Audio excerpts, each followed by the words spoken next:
Ja, detta är stället där den här bilden är tagen. Det är ju bara en stillbild, men det är här inne.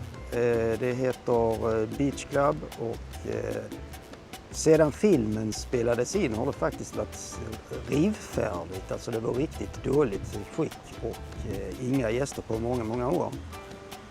Sen var det någon som fick idén att bygga upp det igen. Så att det är 2.0 kan man säga, men det är exakt likadant som det var då. Jag ska gå in och se om jag ser det här poolområdet. Eller jag vet att det finns där. Det har varit där. Så jag går in och kollar. Ja, här är det.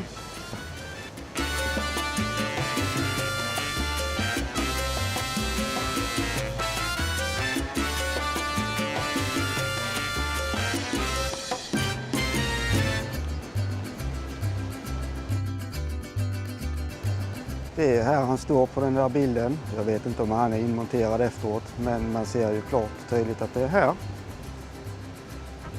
Så ser det ut idag. Lite ombyggt, men i det stora hela samma faktiskt.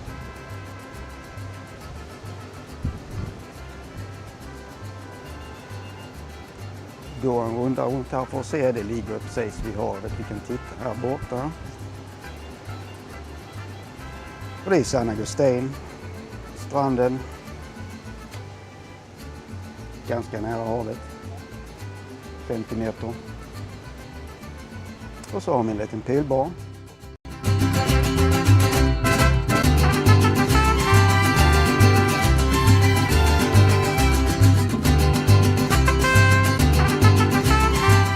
Ja, då var vi på väg upp till Fataga.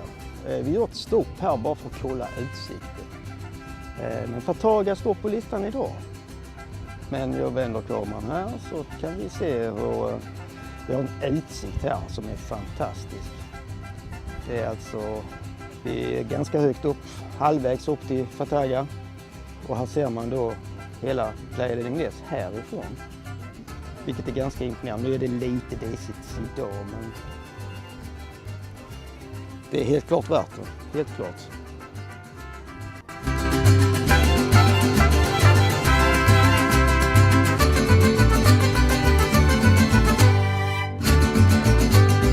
Så att målet är ju Fataga och det ligger åt detta hållet, lite högre upp i bergen.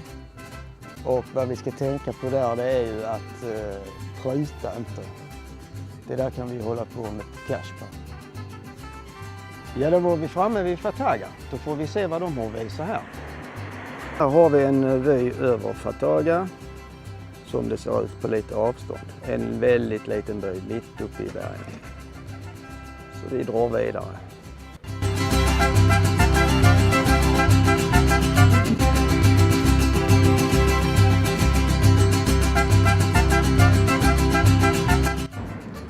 Vi tar oss vidare in i det lilla samhället och ser vad vi kan hitta där.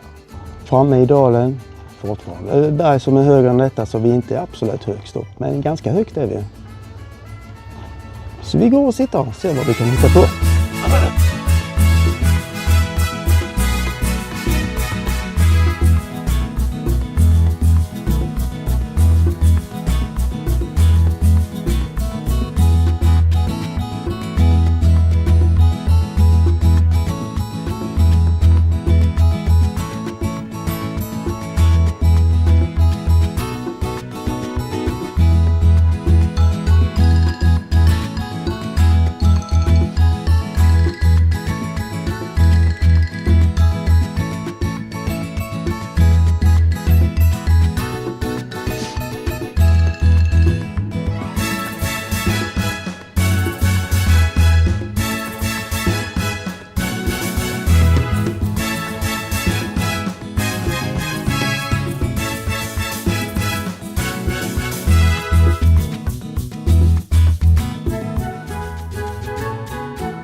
gränden från filmen där Ted Åström kommer gående med sina turister.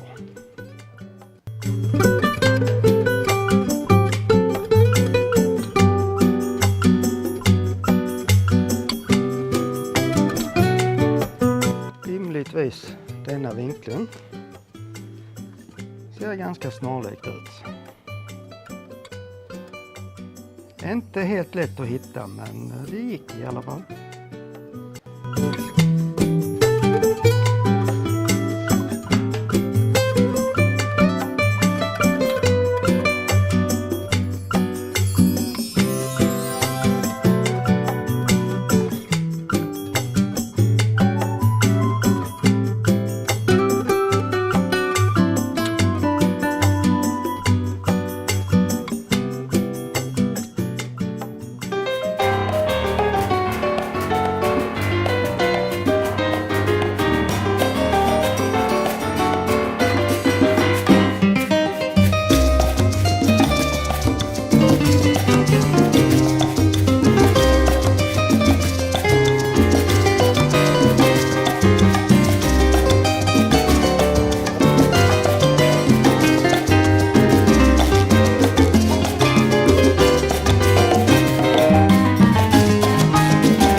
Här har vi ju platsen de står och väntar på bussen efter de har hämtat sina väskor på flygplatsen.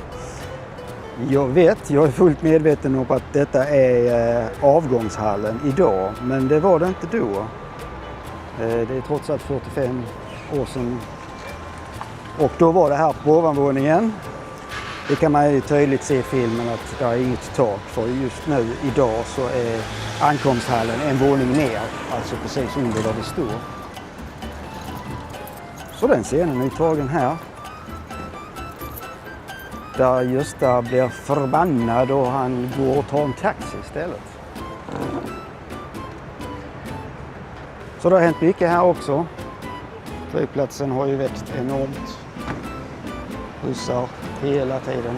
Det är inte så att man behöver stå och vänta på någonting längre.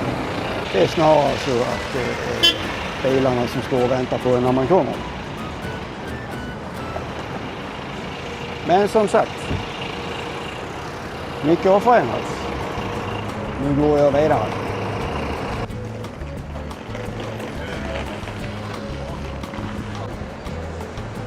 Så här ser ankomsthallen ut just nu. Den är plan under, precis under där vi stod tidigare. Det är väl för att logistiken ska gå bättre såklart. Fler resenärer. Men ankomsthallen var ju förut där uppe och det är där den inspelar också. Så här ser det ut idag. Det är ganska tydligt att det inte var så 1980. Den är förflyttad ner till bottenvåningen. Förmodligen på att öka trafik, fler resenärer. Men detta är idag, så var det inte i filmen.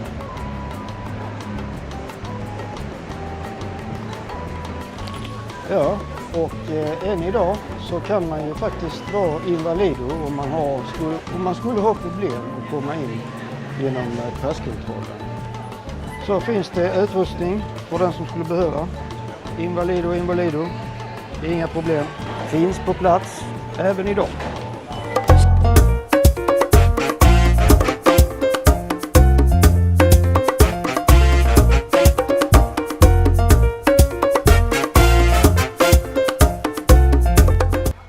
är ju poolområdet på Hotell Monterosso, eller bungalowsområde.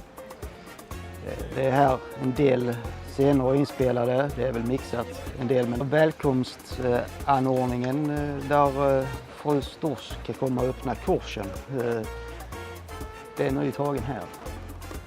Och det ser ut så här idag, förmodligen ganska renoverat från topp till tå i flera omgångar. Men det är här i alla fall. Gå en liten runda och titta.